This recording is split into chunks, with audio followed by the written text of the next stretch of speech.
Episode के start में दिखाया जाता है कि गुहू काफी ज्यादा गुस्से में होती है, इसी वजह से वो बाहर आ जाती है। इतने में मैनेजर कैंग आ जाते हैं। जैसे ही गुहू पीछे मुड़ती है तो मैनेजर कैंग पूछते हैं कि क्या कर रही हो, जिसपे गुहू कहती है कि मैं आपके एडवाइस पर गौर कर रही हूँ कि आपने कहा है ना कि बोलने से पहले 3 सेकंड्स का सोचो। साथ ही कहती है कि मैं श्योर नहीं हूँ कि मैं अपनी पर्सनैलिटी को अच्छा कर पाऊंगी या नहीं। ये सुन के मैनेजर कैंग कहते हैं कि अब हम कर भी क्या सकते हैं, अब तुम्हें अपनी लाइफ इसी तरह जीनी होगी जिस तरह तुम जी रही हो। फिर गुहू सैड होकर कहती है कि मेरी जिंदगी में पछताने के लिए बहुत ज्यादा चीजें हैं, जिसपे मैनेजर कैंग कहते हैं कि हाँ ठीक कह रही हो। जिसपे गुहू कहती है कि मैनेजर कैंग आप ऐसे कैसे कह सकते हैं, बल्कि आपको कहना चाहिए कि नहीं तुम इतनी बुरी भी नहीं हो। फिर मैनेजर कैंग कहते हैं कि क्यों, मैं सच को झुटला तो नहीं सकता, तुम बहुत जल्दी एक्ट कर देती हो, बिल्कुल भी नहीं सोचती और बहुत ज्यादा सिंपल हो, और इन सब बातों से सेंस बनता है कि तुम वाकई अपनी जिंदगी में काफी पछताती होगी। फिर मैनेजर कैंग हंसते हैं और उससे पूछते हैं कि आगे क्या प्लान है, जिसपे गुहू कहती है कि मैं सीनियर शेफ को विजिट करूंगी और उनके लिए कुछ फ्रूट्स लेके जाऊंगी। और इन दोनों की बातें छुप के मैनेजर ह्योंग सुन रहे होते हैं। फिर मैनेजर कैंग कहते हैं कि मैं अपनी मीटिंग को स्किप करके तुमसे मिलने आ जाऊंगा जब तुम उनसे मिल लोगी।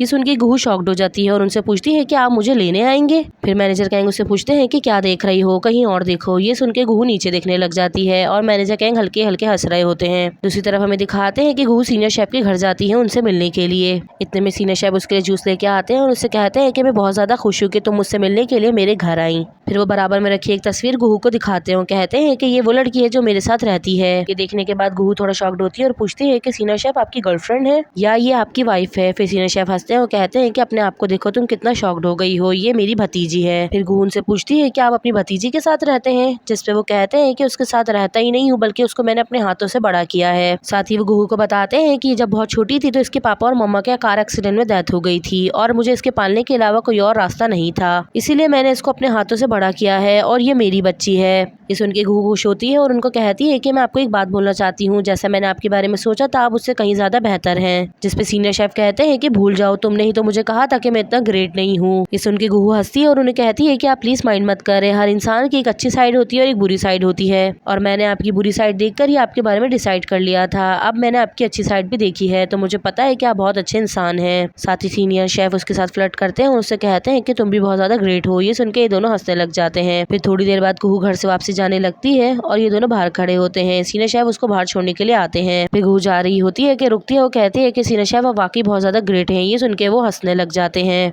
और आप बहुत ज्यादा कूल हैं और बहुत अच्छे हैं और बहुत अच्छे हैं, ये कहकर वो वहाँ से बाहर चली जाती है। फिर सीनियर शेफ भी घर में आ जाते हैं और अपने घर में खड़े हुए अपने आप को देख के सोच रहे होते हैं कि मैंने उसको खाने के लिए क्यों नहीं रोका। अपने ऊपर ही उन्हें गुस्सा आ रहा होता है। फिर वो भागते हुए उसे रोकने के लिए जाते हैं और रास्ते में जोर जोर से गुहू को आवाज लगा रहे होते हैं। इतने में गुहू उन्हें नजर आती है तो वो गुहू के पास जाके खड़े होते हैं और उससे कहते हैं कि चलो चल के खाना खाते हैं। थोड़ी देर के बाद उनके बराबर में नजर पड़ती है तो देखते हैं कि मैनेजर कैंग अपनी गाड़ी के साथ खड़े हैं। मैनेजर कैंग उनको देख के उनके पास आके खड़े हो जाते हैं। फिर सीनियर शेफ मैनेजर कैंग से पूछते हैं कि आप यहाँ क्या कर रहे हैं, जिसपे मैनेजर कैंग कहते हैं कि मैं बस गुजर रहा था। ये सुनने के बाद सीनियर शेफ कहते हैं कि अच्छा गुजर रहे थे, फिर कहते हैं कि अच्छा वो भी गुजर रहा था। ये सुनने के बाद गुहू उनकी तरफ देखने लग जाती है। फिर सीनियर शेफ अपने इशारे से बताते हैं कि पीछे देखो। जैसे लोग पीछे देखते हैं तो वहाँ जुंगमिन होता है और वो झाड़ियों के पीछे छुपा हुआ गुहू को देख रहा होता है और मैनेजर कैंग को उसे देख के बहुत ज्यादा गुस्सा आ रहा होता है, क्योंकि उन्होंने उसे लास्ट वार्निंग भी दी होती है कि गुहू से दूर रहना, उसके बावजूद भी वो गुहू के पीछे होता है। जुंगमिन भी फिर उनके पास आके खड़ा हो जाता है और वो भी यही बात कहता है कि मैं तो बस गुजर रहा था। साथ ही हमें मैनेजर ह्योंग का भी दिखाते हैं, वो भी अपनी गाड़ी में गुहू के पीछे आते हैं और उसी को देख रहे होते हैं। मैनेजर ह्योंग इन चारों को खड़ा देख के वहाँ से चले जाते हैं। सीनियर शेफ इन तीनों को लेके बारबेक्यू रेस्टोरेंट में आते हैं। फिर ये चारों एक मीट का ऑर्डर करते हैं तो गुहू कहती है कि मीट मैं बनाती हूँ, लेकिन मैनेजर कैंग जैसे उसके तरफ देखते हैं तो वो चुप होके बैठ जाती है। फिर मैनेजर कैंग कहते हैं कि मैंने सोचा था कि मैं आपसे मिलने के लिए आऊंगा और मैंने सोचा कि गुहू को फॉलो करूंगा, लेकिन मेरी मीटिंग काफी ज्यादा लेट हो गई थी, इसी वजह से मैं लेट पहुंचा। फिर सीनियर शेफ जुंगमिन की तरफ देखते हैं तो जुंगमिन कहता है कि मैं तो यहाँ किसी फ्रेंड से मिलने के लिए आया था, मैंने आप चारों को खड़ा देखा तो मैं आप लोग को देखने लग गया। कहने के बाद जुंगमिन हंसता है और कहता है कि कितना बड़ा इत्तेफाक हो गया कि हम लोग साथ बैठ के डिनर कर रहे हैं।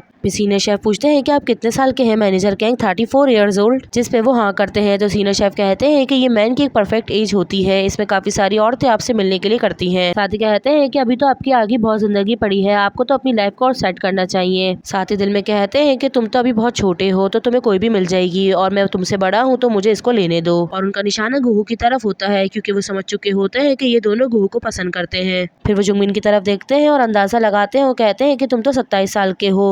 साथ ही कहते हैं कि तुम तो बहुत ही छोटे और एक छोटे बेबी की तरह हो, तो तुम्हें लड़कियों पे फोकस नहीं करना चाहिए, तुम्हें बल्कि अपने काम पे फोकस करना चाहिए। फिर वो जुंगमिन को भी दिल में यही बात कहते हैं कि तुम क्या सोच रहे हो लिटिल बेबी, अच्छा होगा कि तुम खुद चली जाओ वरना मैं तुम्हें खुद निकाल दूंगा। फिर मैनेजर कैंग कहते हैं कि एज तो सिर्फ एक नंबर होता है और बहुत ही अच्छा होगा कि हम अपनी छोटी एज में हर चीज को पालें। ये सुनने के बाद सीनियर शेफ अपने इशारे में कहते हैं कि इस बारे में सोचो कि तुम कितने साल के हो, यू शेमलेस पंक। फिर मैनेजर कैंग जुंगमिन की तरफ देखते हैं और उससे कहते हैं कि जुंगमिन तुम्हें तो सीनियर शेफ की बातों पे गौर करना चाहिए और उन बातों को सुनना चाहिए। फिर जुंगमिन इन दोनों की तरफ देखता है और कहता है कि मैं आप दोनों की ही बहुत ज्यादा रिस्पेक्ट करता हूँ और मैं अब छोटा लगता हूँ, मैं बड़ा हो गया हूँ। साथ ही कहता है कि अब आप दोनों को अपनी एज के बारे में सोचना चाहिए और मुझे यकीन है कि आप दोनों हमेशा यंग ही रहेंगे। वो अपने दिल में हंस के कहता है कि इस लड़की को अब मुझे लेके जाने दो। ये सुनने के बाद ये तीनों ही एक दूसरे को गुस्से से देख रहे होते हैं। फिर मैनेजर शेफ कहते हैं कि मेरी एक भतीजी है, मैं उसकी ट्यूशन की फी पे कर रहा हूँ और मैंने उसको बाहर पढ़ने के लिए भेजा है और मेरा घर देखो कितना अच्छा है, मैं थोड़ी टाइम के बाद अपनी गाड़ी भी ले लूंगा। फिर मैनेजर कैंग कहते हैं मेरे पास तो घर गाड़ी सब कुछ है और मेरे पास कोई है भी नहीं जिसका मैं खर्चा उठाऊं और अब तो मैं एक और नई गाड़ी लेने के बारे में सोच रहा हूँ। जुंगमिन कहता है कि मैं जॉब तो कर ही रहा हूँ लेकिन मैं टेनिस खेलना भी शुरू कर दिया है और एक दिन मैं नेशनल टीम के साथ खेलूंगा और मेरे लिए ये सब चीजें खरीदना कोई बड़ी बात नहीं होगी।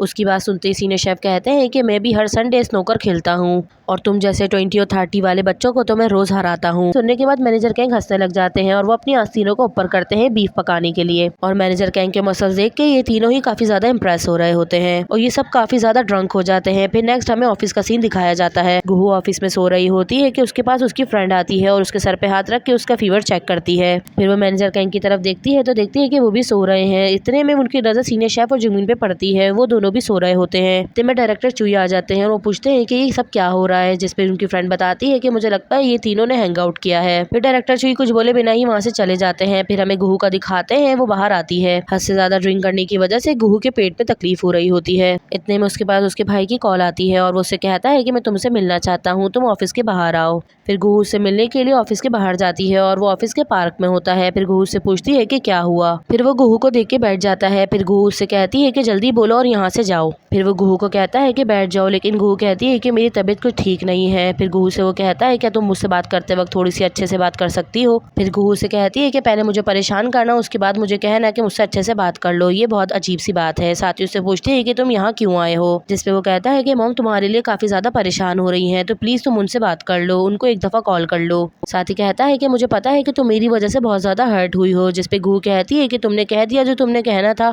साथ ही गुहू कहती है कि तुम्हें पता है कि मैं उनके लिए कितनी मेहनत करती हूँ, उनके लिए मेहनत करके मैं पैसे कमाती हूँ ताकि वो अच्छे से खा सके, अच्छे कपड़े पहन सके और अच्छे से चल सके। और साथ ही कहती है कि तुम्हें पता है कि मॉम हर बात मुझसे क्या कहती हैं, वो मुझसे कहती हैं कि मेरे बेटे को ये खाना पसंद है, मेरे बेटे को ये कपड़े पहनना पसंद है। इन सब बातों में मैं कहाँ गई, उनके नजर में क्या मेरी बिल्कुल भी कोई अहमियत नहीं है। साथ ही वो गुहू रोते हुए कहती है कि उनको मेरी कोई फिक्र नहीं है, उनके लिए जो कुछ हो वो तुम हो। वो कह के वहाँ से चली जाती है। फिर नेक्स्ट हमें दिखाते हैं कि गुहू एक रेस्टोरेंट में बैठी है और जब वो बहुत ज्यादा सैड होती है तो वो बहुत ज्यादा स्पाइसी फूड खाती है और आज वो 5वें लेवल तक पहुंच जाती है और कल की वजह से उसके ऑलरेडी पेट में बहुत ज्यादा तकलीफ हो रही होती है। फिर इस चीज में हमें गुहू के बारे में दिखाते हैं। वो अपने बारे में बताती है कि जब मेरे पास कोई लड़ने के लिए नहीं होता तो मैं खुद से लड़ती हूँ और मैं लड़ने के लिए स्पाइसी फूड खाती हूँ। फिर हमें होटल के शेफ का दिखाते हैं, वो तक गुहू के पास आ जाते हैं और उसको मना करते हैं आपकी तबीयत ठीक नहीं लग रही है, आप प्लीज इतना स्पाइसी फूड नहीं खाएं। इतने में गुहू को चक्कर आने लगते हैं और वो कहते हैं कि इसके साथ क्या हो गया है और देखते ही देखते गुहू जमीन पे गिर जाती है। फिर नेक्स्ट सीन में हमें दिखाते हैं कि गुहू हॉस्पिटल में होती है और उसको ड्रिप लग रही होती है। जैसी उसकी आंख खुलती है तो वो देख के परेशान हो जाती है।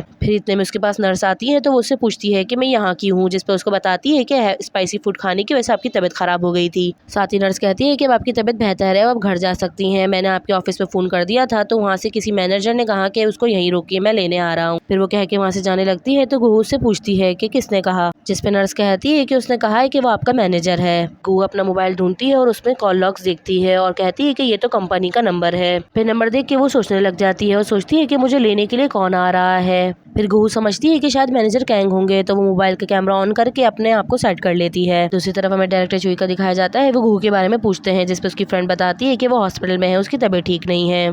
फिर गुहू का दिखाते हैं, वो बैठी भी यही सोच रही होती है। वो सोचती है कि मैं उस इंसान का इंतजार कर रही हूँ जो आके वो दरवाजा खोलेगा। इतने में मैनेजर ह्योंग वहाँ आ जाते हैं, लेकिन उनको देख के वो बिल्कुल भी खुश नहीं होती। फिर मैनेजर ह्योंग पूछते हैं कि तुम्हारी तबीयत कैसी है, क्या वो ठीक है, लेकिन गुहू उनको कोई भी रिप्लाई नहीं करती क्योंकि गुहू किसी और के आने का इंतजार कर रही होती है। फिर नेक्स्ट हमें दिखाते हैं कि मैनेजर ह्योंग उसे उसके घर पे छोड़ देते हैं। फिर गुहू ने कहती है कि थैंक यू, आपने मुझे घर छोड़ दिया, और वो उतर के जाने लगती है। तो मैनेजर ह्योंग कहते हैं कि मुझे तुमसे कुछ बात करनी है, लेकिन गुहू उन्हें मना कर देती है और कहती है कि नहीं, आज नहीं, आज मेरा मूड बिल्कुल भी ठीक नहीं है। तो इस बारे में हम कल बात करेंगे, सो प्लीज़ आप यहाँ से चले जाएं। लेकिन मैनेजर यंग उसको फोर्स कर रहे होते हैं और उससे कहते हैं कि मुझे बस थोड़ी सी बात तुमसे करनी है, जिसपे घू कहती है कि मैंने कहा ना कि तुम यहाँ से चले जाओ, मैं अभी तुमसे कोई भी बात नहीं करना चाहती। तो वो कहते हुए रोने लग जाती है, तो मैनेजर यंग उसे हक कर लेते हैं। घू बहुत ज़्यादा रो रही होती है क्योंकि उसे अपने भाई पर भी बहुत ज़्यादा गुस्सा आ रहा होता है और मैनेजर यंग उसे सॉरी कह रहे होते हैं और कहते हैं कि आई एम सॉरी, मुझे पता है कि मैं गलत हूँ। फिर दूसरी तरफ हमें मैनेजर कैंग का दिखाते हैं। अचानक से उनके मुँह से हु का नाम निकलता है। ये सुनते ही जंगमिन उनकी तरफ देखने लग जाता है, जिसपे वो पूछते हैं। फिर मैनेजर कैंग कहते हैं कि मेरा मतलब जंगमिन। फिर जंगमिन उनके पास आता है तो कहते हैं कि इसकी फोटोकॉपी करवा दो। साथ ही उनको बताता है कि सीनियर हु जो है वो सिक है, वो हॉस्पिटल में है और उनकी तबीयत ठीक नहीं है। मैनेजर यंग उनके पास गए हैं। फिर मैनेजर कैंग को याद आता है, वो सोचते हैं कि उसने कल रात को बहुत ज्यादा ड्रिंक की थी, इसी वजह से उसकी तबीयत खराब हो गई। फिर मैनेजर कैंग को साथी बताता है कि मैनेजर यंग ने उसको पिक कर लिया होगा और वो कह रहे थे कि वो उसके घर पे छोड़ देंगे। फिर हमें नेक्स्ट सुबह का सीन दिखाया जाता है। गुहू ने अपनी दोनों आंखों पर ठंडे स्पून रखे होते हैं। रात भर रोने की वजह से उसकी आंखें बहुत ज्यादा जल रही होती हैं और वो बहुत ज्यादा सूज जाती हैं। फिर वो स्पून चेंज करके बेड पे लेट जाती है और सोचती है कि मैं इस तरह ऑफिस कैसे जाऊंगी, लेकिन फिर भी वो ऑफिस आ जाती है और छुपते हुए अपने कैबिन की तरफ जाने लगती है। साथ ही वो देखती है कि मैनेजर यंग तो अपना काम कर रहे हैं। फिर वो आके अपनी जगह पे बैग रखती है और अचानक से जोर से चीख मार के पीछे हो जाती है। उसको देख के पूरा ऑफिस डर जाता है। इतने में सीनियर शेफ आते हैं और वो गुहू से पूछते हैं कि तुम जमीन पे क्यों बैठी हुई हो।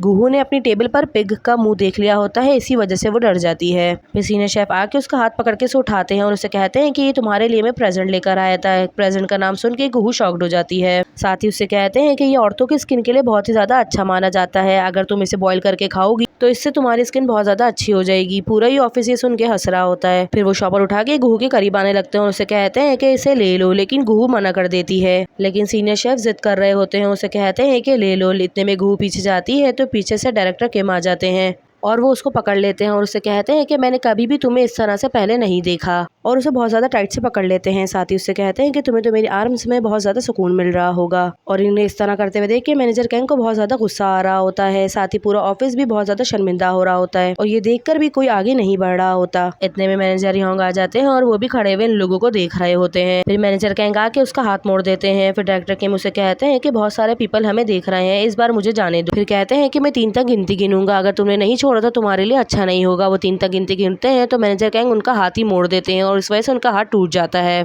दूसरी तरफ हमें गुहू का दिखाया जाता है, वो बहुत ज्यादा परेशान होती है तो वो मीटिंग रूम में बैठ जाती है और वो देखती है कि पूरी गॉसिप्स पे उन्हीं की बातें चल रही हैं। और दूसरी तरफ दिखाते हैं कि एक रिपोर्टर ने भी इन्हीं तीनों के बारे में एक न्यूज छापी होती है। इसे देख के वो बहुत ज्यादा परेशान हो रही होती है।